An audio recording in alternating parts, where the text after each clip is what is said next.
Hey guys, Rochelle here with Amethyst Ascension. So I am going to be doing the first week of the Divine Masculine, and the work is being hosted by Ramon over at Moon Scarab. And the first week is all about igniting the flame. So let's see, what does it say? We start at the flame. The sacred masculine rises not to conquer, but to protect, to hold, to act with integrity. It is the force that directs energy into form, brings clarity to chaos, and acts from truth rather than fear. It does not shout to be heard. It listens inward and moves forward with devotion. That's beautiful. So theme, reclaiming the sacred fire of the divine masculine. Focus is identity, archetypes, distortions, and reawakening.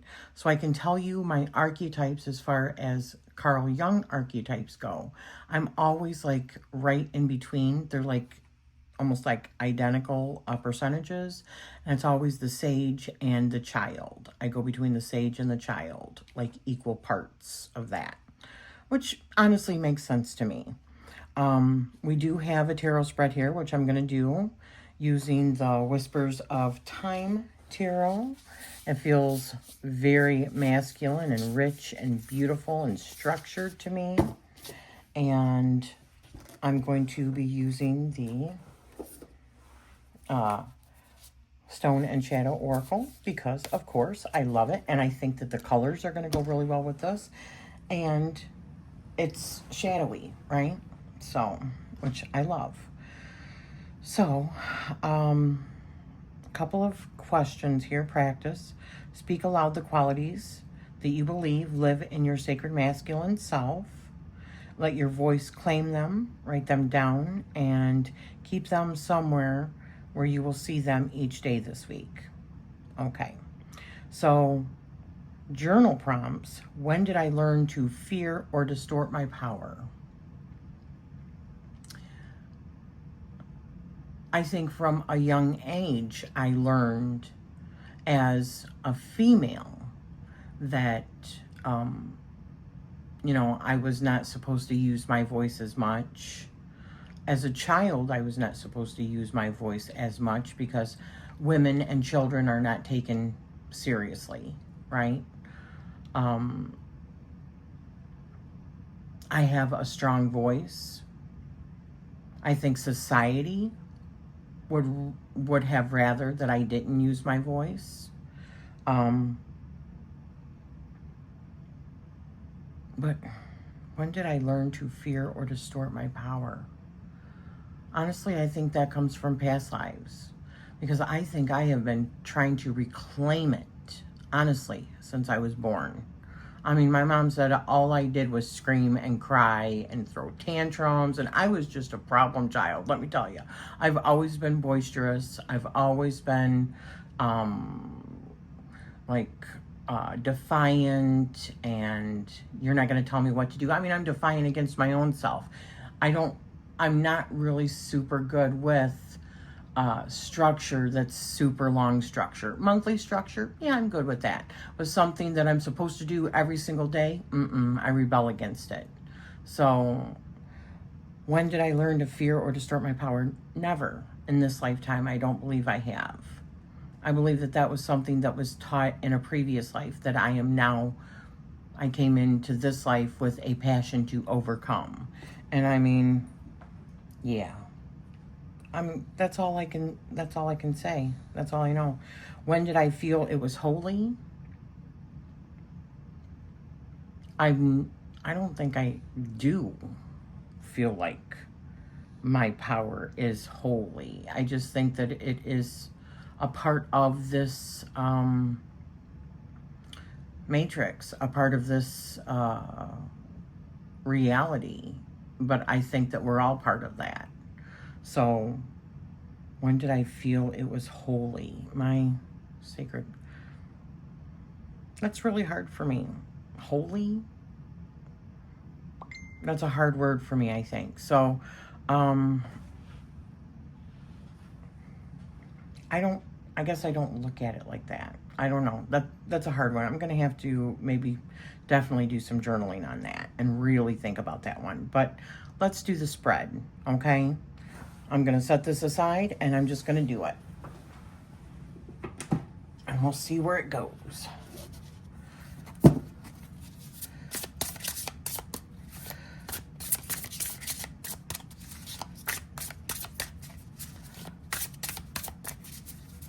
My inner flame.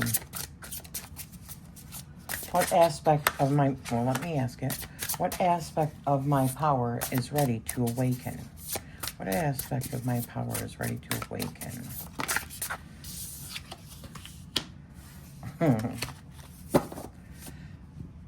It's very feminine. You're right.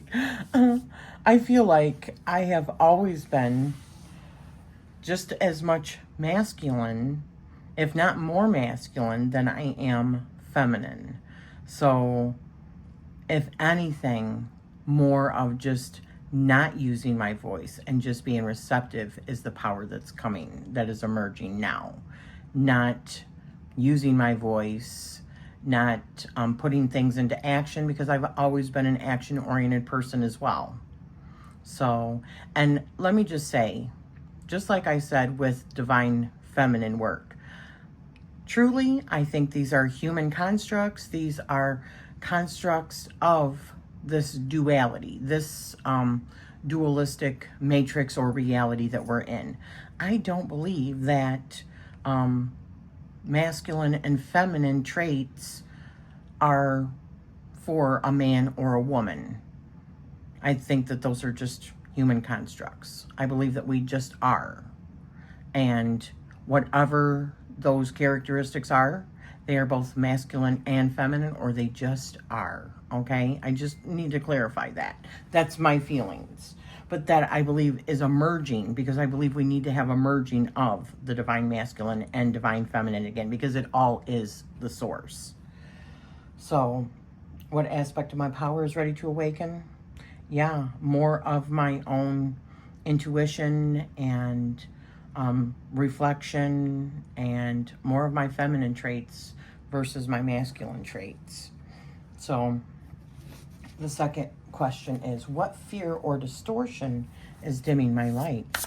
What fear or distortion is dimming my light? What fear or distortion is dimming my light? What fear or distortion? I don't want to. Okay.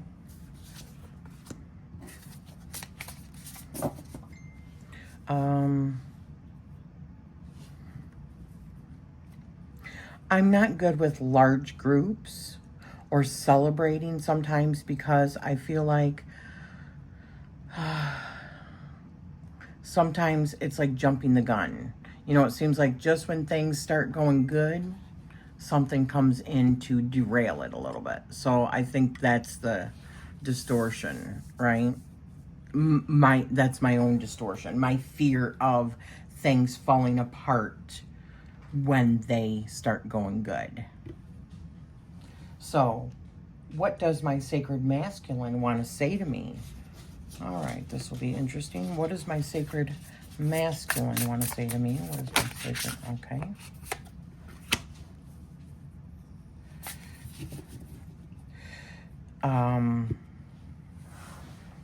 Be in a state of learning, always. Take my time. There's no rush. Be in a, don't be a know-it-all. Don't be a know-it-all, Rochelle. Be somebody that is always willing to expand your perspective. Somebody that's always willing to put in the hard work in order to attain what it is, my goals. Yeah, that's what I feel like that's saying. And what action would align me with my soul's fire? What action would align me with my soul's fire? What action would align me with my soul's fire? Okay. Exactly. Balance, right? Between the two. Polar opposites finding the perfect alchemy between my heart and my head. Balance of polarities is how I feel like we ascend out of this dualistic matrix, which is where we feel the masculine and feminine energy. And Oliver wants to go outside because my daughter's here with her girlfriends. So, let me draw one more card as a message from my higher self, which I do not believe is feminine or masculine. It is. It just is. So, a message from my higher self, please. Message from my higher self, please. Just wait, honey.